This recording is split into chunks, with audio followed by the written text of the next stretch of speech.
by the all-seeing eye, but it also allowed him to learn where you were and look into your mind and your soul. A great metaphor for people who are trying to use the internet for legitimate purposes and the government spooks who create profiles of people as they're using it. Although Palantir has a program called PRISM, and although its function is exactly like that shown in the slide, they have denied the allegations. The company, Palantir, was created with funding from In-Q-Tel, a venture capital company created by the CIA, and with funding from PayPal billionaire Peter Thiel. Palantir's CEO Alexander Karp is also from PayPal. Both Thiel and Karp were attendees at Bilderberg this year as they focused on big data. Palantir company profiles from the Wall Street Journal in 2009 and Business Week in 2011 emphasized Palantir's connection to the military-industrial complex and to data mining for terrorist profiling. Palantir self-consciously emphasizes to its employees its connection to Middle-earth mythology. Whether or not Palantir's PRISM program is the PRISM program, Palantir was created by the CIA and globalist banksters, serves as a tool for the banksters and the CIA, and was named after Sauron's surveillance tool. But questions are now being asked about PayPal's involvement with the CIA and the NSA that go beyond Palantir and the PRISM program, and call into question the integrity of PayPal's Pierre Omidyar's newly announced journalism venture with Glenn Greenwald. Whistleblower Sibel Edmonds is asking why we've seen nothing in the leaked Snowden documents about PayPal's involvement with the NSA. A retired NSA official contacted Sibel Edmonds and told her that the Snowden document cache contains extensive information about the NSA working not just with major internet companies, but with financial institutions, especially PayPal. Banks have long been a surveillance arm of the government, if for no other reason than to collect taxes. But it appears that PayPal's relationship goes much deeper than just financial reporting. The Snowden documents are slowly being doled out by Glenn Greenwald, who has announced that he'll be partnering with PayPal owner Pierre Omidyar. About 2 months ago, Omidyar announced that he was going to become a philanthropist patron of investigative journalism, which is very strange given his contempt for whistleblowers and his company's persecution of WikiLeaks and Anonymous. As Sibel Edmonds points out, Omidyar published this tweet in 2009. Anybody who publishes stolen information should help catch the thief, shouldn't publish it in the first place. And less than a year later, Omidyar's PayPal was conspiring with none other than Palantir to strangle WikiLeaks financially and to attack Glenn Greenwald. PayPal subsequently froze WikiLeaks funds and funds to Bradley Manning's defense.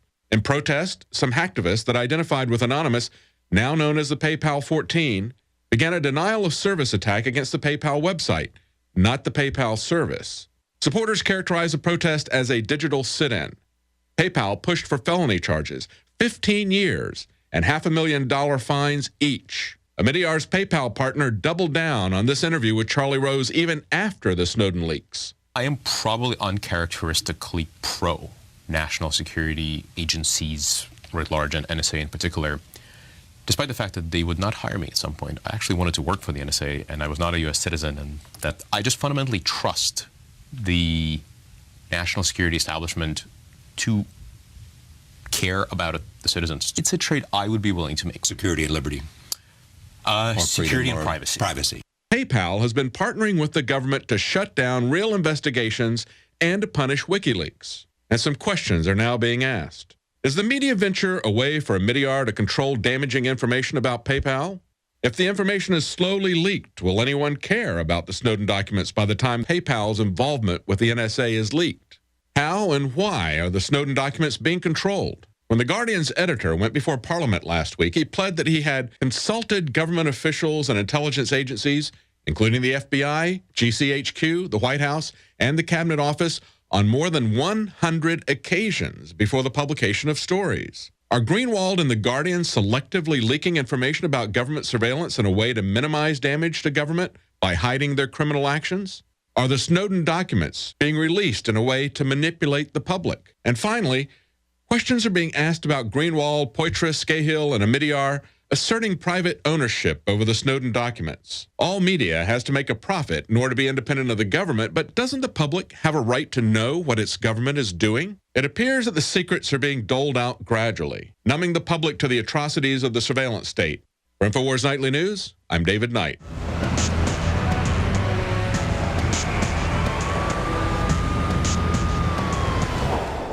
Celebrate celebrate the spirit of freedom and liberty upon which our nation was founded at INFOWARSshop.com. Molon Lave is ancient Greek for come and take it. This popular design combines both classic Greek Spartan imagery with modern M16 assault rifles. Now available in women's tees and proudly made in the USA.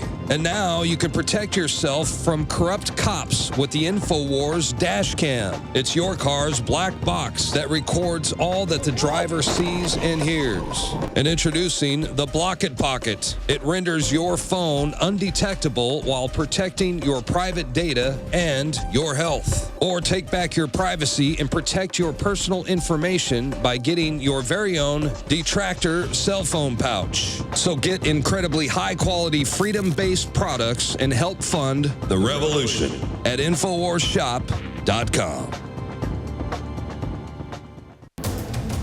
You are watching the INFOWARS Nightly News, which airs 7 p.m. Central at INFOWARSnews.com. Members can share their passcodes with up to 11 other people, and your support is helping us defend liberty worldwide.